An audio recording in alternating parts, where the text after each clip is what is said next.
গবেষণা ও উদ্ভাবনকে জাতীয় উন্নয়নের অগ্রগতির সঙ্গে ঘনিষ্ঠভাবে যুক্ত করতে হবে এমন মন্তব্য করেছেন বিজ্ঞান ও প্রযুক্তি বিষয়ক উপদেষ্টা ডক্টর সালেহ উদ্দিন আহমেদ। ৬ অক্টোবর রাজধানীর একটি অভিজাত হোটেলে আয়োজিত এক প্রধান অতিথির বৈঠকে এসব কথা বলেন উপদেষ্টা।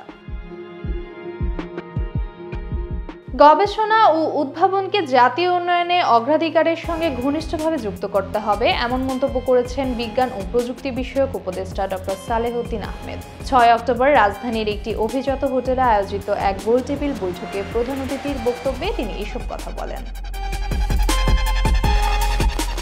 তিনি আরো বলেন, আমরা এমন এক সময়ের দিকে এগোচ্ছি যেখানে বৈজ্ঞানিক অগ্রগতি ও প্রযুক্তির প্রয়োগই অর্থনৈতিক প্রতিযোগিতার মূল নির্ধারক হবে। ডক্টর সালেহ উদ্দিন আহমেদ মনে করেন, আমাদের গবেষণা, উদ্ভাবন ও শিল্পের মধ্যে সেতুবন্ধন গড়ে তুলতে হবে।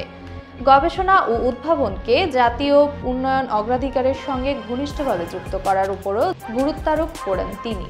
তার মতে এই লক্ষ্যে মন্ত্রণালয়ের উদ্যোগগুলো সময়োপযোগী হবে এবং এর জন্য নীতিগত ও আর্থিক প্রণোদনার ব্যবস্থা করতে হবে।